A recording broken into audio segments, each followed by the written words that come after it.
Hello, welcome to my channel. I'm Toshi. Today, I'll talk about buying Japan's real estate as a foreigner. You know, many countries have restrictions on foreigners purchasing real estate. But what's the deal in Japan? So foreign investors interested in Japan's real estate might wonder, are there any rules stopping foreigners from buying property in Japan?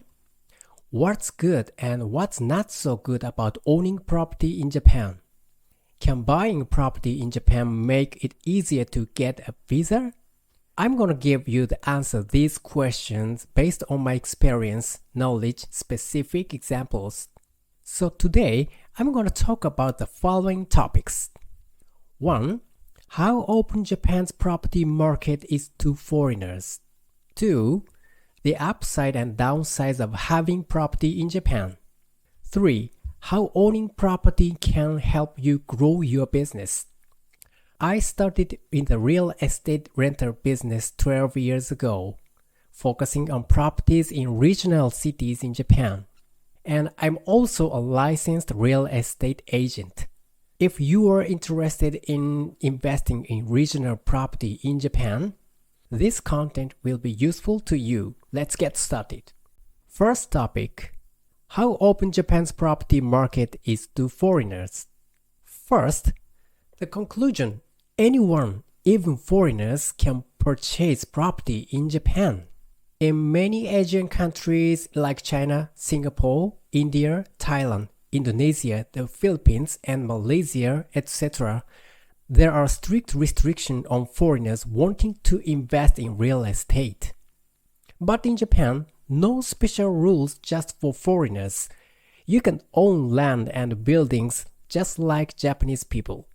You don't need to live in Japan or have a specific visa. And the paperwork and taxes are almost the same as for Japanese. There is no expiry date on owning property and you can rent or sell whenever you like.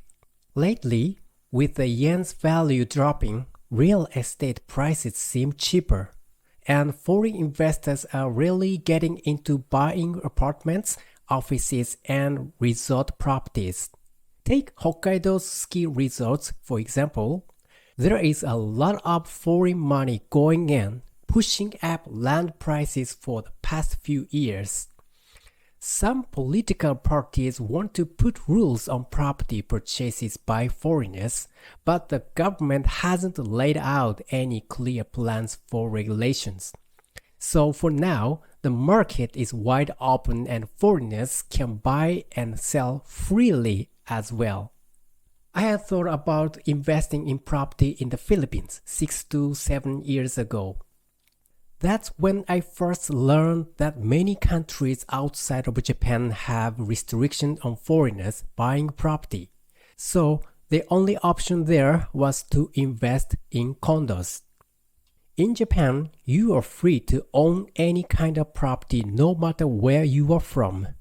Second topic: the upsides and downsides of owning property in Japan.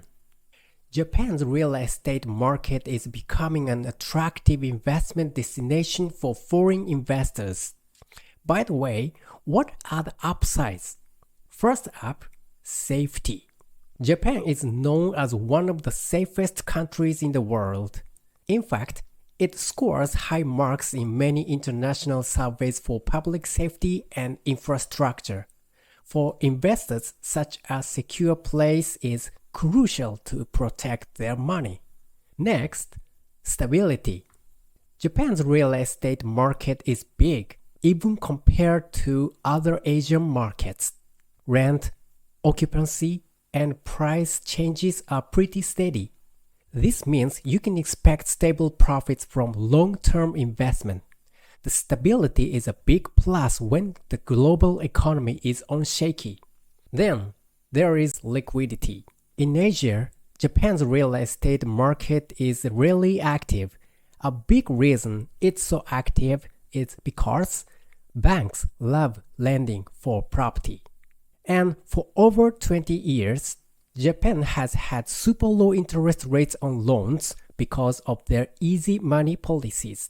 investing in real estate is still popular because you can get good returns and the steady rent. Even Japan's ordinary salarymen are getting into it. So, if a property is in a good spot and can make good money, it'll sell first even if it's in regional cities. In my actual experience, I've sold some property in regional cities that I owned. It usually takes about 2 to 3 months to sell after listing it on the real estate portal site. Especially in the case of apartments, there are many investors looking for them, so buyers are found quickly. Then, let's talk about the downsides. First, population decline and aging. Japan is one of the countries in the world with a particularly aging population and declining birth rate. This can lead to an increase in vacant houses, especially outside the big cities, and that can drop property values. If you are looking properties at places in smaller cities, it's necessary to determine some criteria for investment decisions, like checking the location conditions and the vacancy rates around the property. Second, language and cultural differences. The unique language and culture of Japan can be a high barrier for foreign investors. Japanese uses 3 types of characters, hiragana, katakana, and kanji, which are used daily, and English is not used at all. If you don't understand Japanese well, communication can be difficult. Also need to understand the local rules, business custom, and legal stuff. To overcome these barriers, finding a trustworthy real estate agent is key to success. Third, natural disasters. Japan is a country with many natural disasters such as earthquakes, typhoons, and floods. These can seriously affect the value of a property, so measures to avoid these risks are necessary. For example, focusing on properties that comply with the new earthquake resistance standards built within the last 40 years. Adding earthquake insurance option when getting fire insurance, and avoiding areas near rivers with weak ground can be mentioned. In fact, there have been a few big earthquakes since the Great East Japan earthquake. My old wooden houses got some cracks in the walls a few times. Fortunately, I had fire insurance so I could fix it without spending too much so far. Based on my experience, if you are interested in a used property, I wouldn't recommend wooden ones over 40 years. There is often not great in earthquakes and more expensive to repair. Understanding these downsides can make the Japan's market an attractive investment destination. Last topic: how owning property can help you grow your business. For foreign investors, doing business through real estate in Japan could be beneficial for business expansion and obtaining the necessary visas for business management. Let me explain why. 1. Growing a business using real estate. Making money from property can show that you've got a track record of business in Japan. If you can show that you have a stable income in Japan, this may work in your favor when you are applying for a visa. 2. Loans secured by real estate. You can also expand your real estate investment by securing a loan with the property you own as collateral. Growing your investment can lead to more stable profits and credit, making it easier to get loans and opening up more chances to expand.